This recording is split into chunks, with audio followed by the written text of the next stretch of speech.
বিয়া কৰাওঁতে 30 বছৰ 31 বছৰ এনেকুৱা কৰোঁতে আমাৰ অসমীয়া মানুহৰ সংখ্যাটো লাহে লাহে কমি গৈ আছে। আপোনালোকে চাব যে অসমীয়া গাঁৱত গ'লে আজিকালি বাচ্চা দেখাই নাপায়। অৱশ্যে এনেকুৱা মানুহ আছে যাৰ ঘৰত 8টা-9টালৈকে আছে, সেইটো এটা বেলেগ কথা। কিন্তু দেৰিকৈ বিয়া পাতোতে আমাৰ অসমীয়া মানুহৰ সংখ্যাটো নোহোৱা হৈ যাব, আমি পৃথিৱীৰ পৰা নোহোৱা হৈ যাম। আৰু মই কিছুমান জেগাত গৈ কওঁ যে 2-3টাতকৈ সন্তান বেছি জন্ম নিদিব।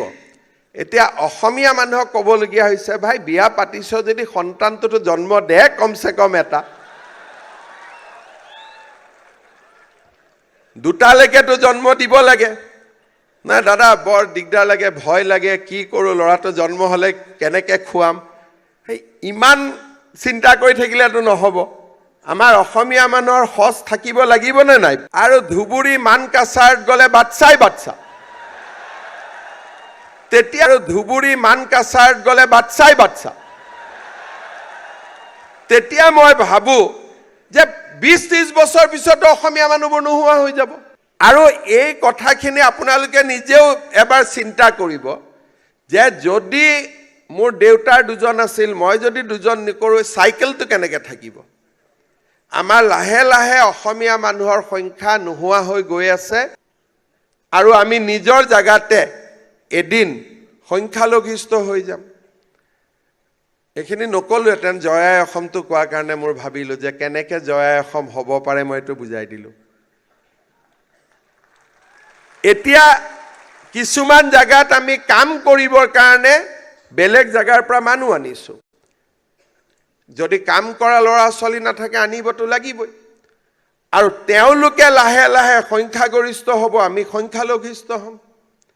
আৰু য'ত আকৌ বেছি বাচ্চা জন্ম দি আছে তেওঁলোকে দৰিদ্ৰতাৰ চিকাৰ হৈছে, ল'ৰা ছোৱালীক পঢ়াব পৰা নাই, দৰিদ্ৰ হৈছে। গতিকে এইবিলাকো আমি ডেফিনেটলি চিন্তা কৰিব লাগিব। আপুনি বিচৰা বাতৰি পাব কেৱল নিউজ 18 এপত। নিউজ 18 এপ ডাউনলোড কৰিবলৈ স্কেন কৰক এই QR কোড। গুগল প্লে ষ্টৰতো পাব এই নিউজ 18 এপ। বিয়া কৰাওঁতে 30 বছৰ 31 বছৰ এনেকুৱা কৰোঁতে আমাৰ অসমীয়া মানুহৰ সংখ্যাটো লাহে লাহে কমি গৈ আছে। আপোনালোকে চাব যে অসমীয়া গাঁৱত গ'লে আজিকালি বাচ্চা দেখাই নাপায়। অৱশ্যে এনেকুৱা মানুহ আছে যাৰ ঘৰত 8টা-9টালৈকে আছে, সেইটো এটা বেলেগ কথা। কিন্তু দেৰিকৈ বিয়া পাতোতে আমাৰ অসমীয়া মানুহৰ সংখ্যাটো নোহোৱা হৈ যাব, আমি পৃথিৱীৰ পৰা নোহোৱা হৈ যাম।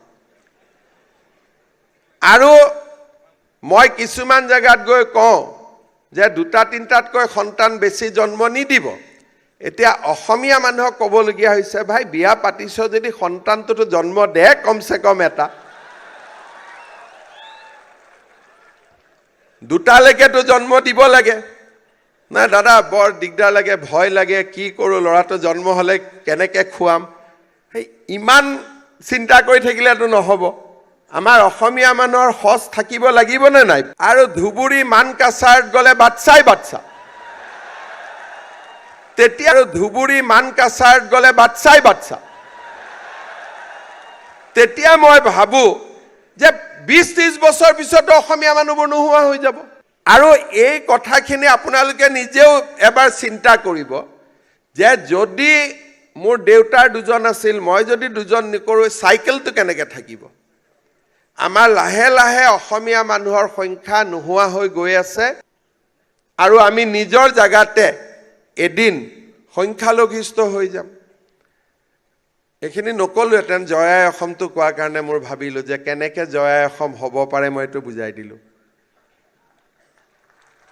এতিয়া কিছুমান জাগাত আমি কাম কৰিবৰ কাৰণে বেলেগ জাগাৰ পৰা মানুহ আনিছোঁ।